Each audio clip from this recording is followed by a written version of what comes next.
Ce soir, nous allons parler du Centre d'information pour le droit des femmes et des familles, le CIDFF 52 de la Haute-Marne. Depuis sa création en 2002, l'association joue un rôle essentiel dans notre département en informant et en accompagnant les femmes et les familles sur des thématiques variées. Bonsoir Salomé. Bonsoir. Vous êtes la directrice de l'association. Alors pour ceux qui ne vous connaissent pas, c'est quoi le CIDFF ? Alors le CIDFF, c'est tout d'abord une association qui a une envergure nationale. Il faut savoir qu'on fonctionne en fédération, c'est-à-dire que nous avons une fédération nationale des CIDFF, puis par la suite nous avons une fédération régionale des CIDFF. Et ça se passe comme ça absolument sur toute la France. Donc vous avez actuellement 98 CIDFF sur l'ensemble du territoire français. Au niveau du CIDFF 52, on intervient sur divers champs. Donc, nous avons 3 services. Nous avons le service juridique, nous avons un service socio-professionnel qui vient accompagner les personnes qui veulent aller vers un retour à l'emploi, et nous avons également un van itinérant. Voilà. Alors vous avez combien de personnes qui travaillent dans cette association en Haute-Marne ? Alors nous sommes 5 salariés, donc actuellement nous avons 2 juristes, une coordinatrice de van itinérant, juriste également, qui vient d'arriver sur son poste, puis moi-même et la conseillère en insertion professionnelle. Alors vous le disiez, vous traitez des thématiques variées, vous accompagnez notamment les victimes de violences. Alors concrètement, comment vous les aidez et de quelles violences elles sont victimes ? Elles sont victimes de beaucoup de violences. Il existe un champ varié en fait, de violences. Vous avez les violences verbales, vous avez les violences physiques, les violences psychologiques, les cyberviolences, et j'en oublie, mais on accompagne vraiment sur toutes ces thématiques de violence. Alors comment ça se décline sur le territoire de la Haute-Marne ? On accueille de manière inconditionnelle toutes les personnes au sein du CIDFF qui se situe donc à Chaumont en entretien individualisé.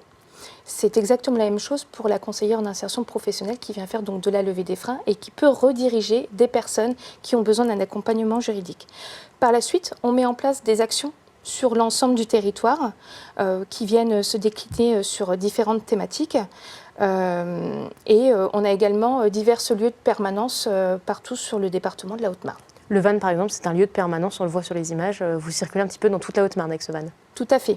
Alors le van, c'est comment dire un lien tissé avec les habitants. Tout à fait. Ça favorise le aller vers, hein, que l'on connaît bien sur l'ensemble du territoire, puisque le territoire de la Haute-Marne est très rural. Et on a décidé d'aller vers quelque chose qui informe donc les habitants du territoire. Mais aujourd'hui, ce van va également être utilisé dans le cadre de permanences juridiques. Voilà, donc on va donner, effectivement, on va faire de l'information donc, envers tout partenaire, hein, mais également on va mettre en place des permanences juridiques itinérantes. Donc de l'information, de l'écoute et du conseil, bien sûr. Tout à fait. Alors vous menez aussi des actions pour favoriser l'autonomie professionnelle des femmes. Quels sont les dispositifs les plus sollicités chez vous ? Alors ça dépend. Si vous voulez, on vient répondre à ce qu'on appelle des appels à projets. Donc, sur le territoire de la Haute-Marne, on a divers publics qui ont besoin de pouvoir faire ce qu'on appelle de la levée des freins au niveau socio-professionnel. Par exemple, le CIDFF de la Haute-Marne, en 2024, a choisi d'orienter certains de ses projets sur l'accompagnement des femmes primo-arrivantes du territoire. Donc, concrètement, on a mis en place des actions, donc 8 séances par exemple, de sport. Et ensuite, on s'est servi de ces séances de sport pour faire un accompagnement individualisé de ces femmes primo-arrivantes. Alors, vous avez, vous le disiez, plein de missions finalement. Si on fait un petit bilan global sur la Haute-Marne, quels sont les principaux obstacles que rencontrent les femmes aujourd'hui ? Alors, notamment dans le travail, peut-être, et la formation ? Alors, il y en a plusieurs. Effectivement, on sait qu'une femme est amenée à pouvoir avoir un congé maternité. Donc ça, par exemple, ça peut être un frein également au retour à l'emploi, le fait de reprendre son travail. Mais également, on a aujourd'hui des femmes qui ont envie de se tourner vers des métiers qui ne sont pas forcément reconnus comme... travail de femme, finalement. Comme travail de femme, exactement. On travaille sur des projets en lien avec les établissements scolaires qui viennent favoriser justement Ça peut être quoi comme travail, par exemple la métallurgie, ce genre de choses? Oui, ou tout ce qui peut concerner les métiers scientifiques, le fait d'avoir envie d'être camionneuse, finalement. Ça peut poser problème à certaines.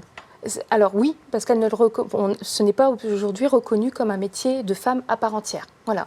Alors effectivement, vous le disiez, ce travail, ça commence très jeune. Vous travaillez avec les établissements scolaires. Tout à fait. Votre deuxième volet finalement d'intervention, c'est aussi la sensibilisation. Comment vous y prenez? Alors on va dans les établissements scolaires. On intervient auprès des jeunes publics, donc dès le plus jeune âge, à partir de 5-6 ans. Voilà. Et on peut intervenir sur diverses thématiques en lien avec l'éducation nationale, puisqu'on co-construit toujours nos interventions avec l'éducation nationale. Pour exemple, au début 2025, on est intervenu dans une école chaumontaise sur des thématiques qui étaient donc le harcèlement et le consentement. Pour le 8 mars qui arrive, qui est donc la journée internationale pour le droit des femmes, on interviendra également sur tout ce qui est violence sexuelle et sexiste dans certains établissements scolaires. Donc voilà, ce travail se fait très tôt. Merci de nous en avoir donné un petit peu plus sur le CIDFF. Je rappelle, on peut vous joindre par téléphone, sur place, par mail aussi? Tout à fait. Donc des permanences assurées. Merci beaucoup d'avoir été avec nous. Merci à vous.